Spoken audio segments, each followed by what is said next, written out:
ನಮಸ್ಕಾರ ಸ್ನೇಹಿತರೆ, 5 minutes English YouTube ಚಾನಲ್ನ ಮತ್ತೊಂದು ಕ್ಲಾಸಿಗೆ ಸ್ವಾಗತ. ನಾನು Ganesh Nayak.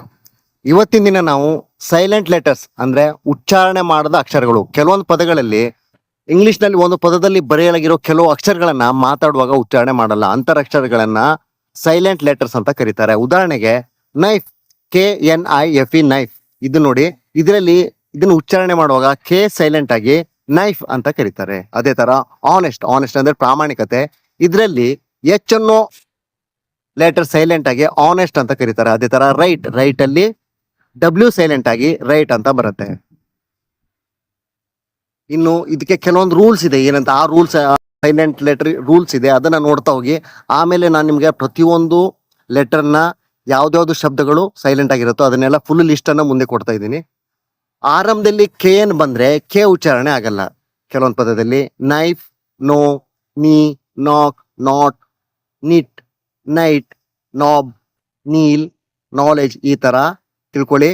First letter K ಬಂದಿದ್ರೆ, ಕೆ ಜೊತೆ ಏನು ಬಂದಿದ್ರೆ ಅಲ್ಲಿ ಕೆ ಉಚ್ಚಾರಣೆ ಆಗಲ್ಲ.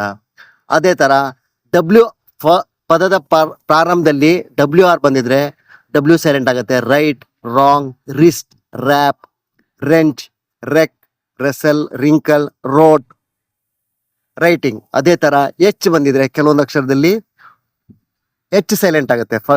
ಫಸ್ಟ್ ಅಲ್ಲಿ H ಬಂದಿದ್ರೆ honest, hour, honour, heir, honourable, honesty. ಅದೇ ತರ B ಬಂದಾಗ ಕೂಡ MB ಬಂದಿದ್ರೆ ಅಲ್ಲಿ B ಸೈಲೆಂಟ್ ಆಗಿರುತ್ತೆ. Calm, thumb, lamb, bomb, climb, dumb, crumb, tomb, Lim, ಪ್ಲಮರ್. ಈ ತರ ಎಲ್ ಬಂದಿದ್ರೆ ಎಲ್ ಕೂಡ ಸೈಲೆಂಟ್ ಆಗಿರುತ್ತೆ. Walk, talk, chalk, palm, calm, half, would, should, could, folk. ಈ ತರ ನಾನೀಗ ನಿಮ್ಗೆ ಫುಲ್ ಪ್ರತಿಯೊಂದು ಲೆಟರ್ ಅನ್ನ ಈ ಲಿಸ್ಟ್ ನೆನ್ಪಿಡಿ. KN ಬಂದಾಗ ಕೆ ಸೈಲೆಂಟ್ ಆಗಿರುತ್ತೆ. WR ಬಂದಾಗ W ಸೈಲೆಂಟ್ ಆಗಿರುತ್ತೆ. MB ಬಂದಾಗ B ಸೈಲೆಂಟ್ ಆಗಿರುತ್ತೆ. GH ಬಂದಾಗ ಕೆಲವೊಂದ್ರಲ್ಲಿ GH ಸೈಲೆಂಟ್ ಆಗಿರುತ್ತೆ.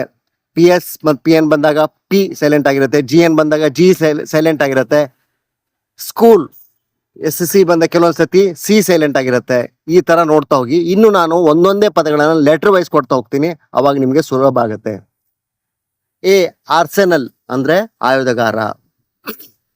ಬಿ ಅಲ್ಲಿ ಕೋಮ್ ಅಂದ್ರೆ ಬಾಚಣಿಗೆ, ಥಮ್ ಅಂದ್ರೆ ಹೆಬ್ಬರಳು, ಲ್ಯಾಮ್ ಅಂದ್ರೆ ಕುರಿಮರಿ, ಕ್ಲೈಮ್ ಅಂದ್ರೆ ಹತ್ತು ಏರು, ಬಾಂಬ್ ಅಂದ್ರೆ ಗೊತ್ತಿದೆ ನಿಮ್ಗೆ, ಬಾಂಬು. ಡಮ್ ಅಂದ್ರೆ ಮೂರ್ಖ, ಟೂಮ್ ಅಂದ್ರೆ ಸಮಾಧಿ, ಲಿಮ್ ಅಂದ್ರೆ ಅಂಗ, ಕ್ರಮ್ ಅಂದ್ರೆ ತುಂಡು. ಈಗ ಬ್ರೆಡ್ ಕ್ರಮ್ಸ್ ಅಂತ ಹೇಳ್ತೀರಲ್ಲ, ಬ್ರೆಡ್ಗಳ ತುಂಡುಗಳು.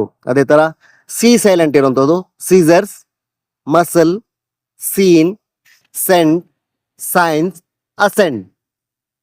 ಅದೇ ತರ ಡಿ ಸೈಲೆಂಟ್ ಇರೋದು ವೆನಸ್ಡೇ ಅಂದ್ರೆ ಬುಧವಾರ. ಹ್ಯಾಂಡ್ ಕರ್ಚೀಫ್, ಇಲ್ಲಿ ನೋಡಿ ಹ್ಯಾಂಡ್ ಡಿ ಇದೆ, ಅಲ್ಲಿ ಡಿ ಅನ್ನ ಉಚ್ಚಾರಣೆ ಮಾಡಲ್ಲ, ಹ್ಯಾಂಡ್ ಕರ್ಚೀಫ್. ಜಿ ಸೈಲೆಂಟ್ ಆಗಿರುವಂತದ್ದು ಸೈನ್, ಡಿಸೈನ್, ಫಾರಿನ್, ಕ್ಯಾಂಪೇನ್, ನೋಮ್.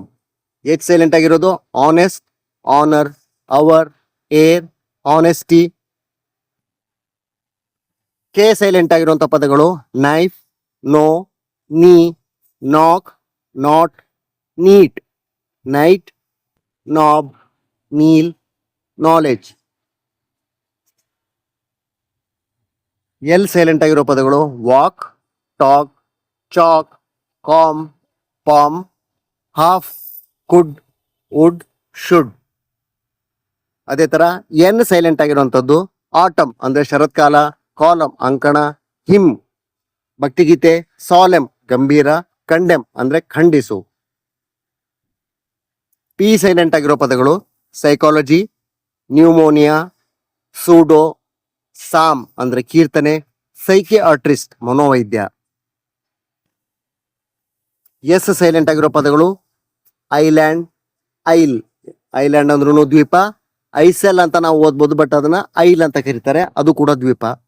ಈಗ ಟಿ ಸೈಲೆಂಟ್ ಆಗಿರೋ ಪದಗಳು ಲಿಸನ್, ಕ್ಯಾಸಲ್, ಫಾಸೆನ್ ಅಂದ್ರೆ ಬಿಗಿಗೊಳಿಸು ಅಂತ. ಈಗ ನಾವು ಲೇಸ್ ಕಟ್ತೀವಲ್ಲ, ಅದನ್ನ ಗಟ್ಟಿಯಾಗಿ ಹಾಕೋದು, ಅಥವಾ ಸೀಟ್ ಬೆಲ್ಟ್ ಅನ್ನ ಕಟ್ಟಿಕೊಳ್ಳೋದು. ಫಾಸೆನ್ ದ ಸೀಟ್ ಬೆಲ್ಟ್ಸ್ ಅಂದ್ರೆ ಸೀಟ್ ಬೆಲ್ಟ್ ಗಳನ್ನ ಹಾಕಿಕೊಳ್ಳಿ ಅನ್ನೋ ಅರ್ಥ ಬರುತ್ತೆ. ವಿಸಿಲ್ ಅಂದ್ರೆ ನಾವು ಸೀಟಿ ಹೊಡಿತೀವಲ್ಲ, ಹುಡುಗಿರಿಗೆಲ್ಲ ಸೀಟಿ ಹೊಡಿತೀವಿ, ಅದನ್ನ ವಿಸಿಲ್ ಅಂತ ಕರೀತಾರೆ. ಕ್ರಿಸ್ಮಸ್. ನಂತರ ಯು ಸೈಲೆಂಟ್ ಆಗಿರೋ ಪದಗಳು ಗೆಸ್ಟ್, ಗಿಟಾರ್, ಗಾರ್ಡ್, ಗಿಲ್ಟಿ. ಆಮೇಲೆ ಡಬ್ಲ್ಯೂ ಸೈಲೆಂಟ್ ಆಗಿರುವಂಥ ಲೆಟರ್ಗಳು ರೈಟ್, ರಾಂಗ್, ರಿಸ್, ರ್ಯಾಪ್, ರೆಕ್, ರೆಸೆಲ್, ರಿಂಕಲ್, ರೋಡ್, ಸ್ವಾರ್ಡ್, ಆನ್ಸರ್.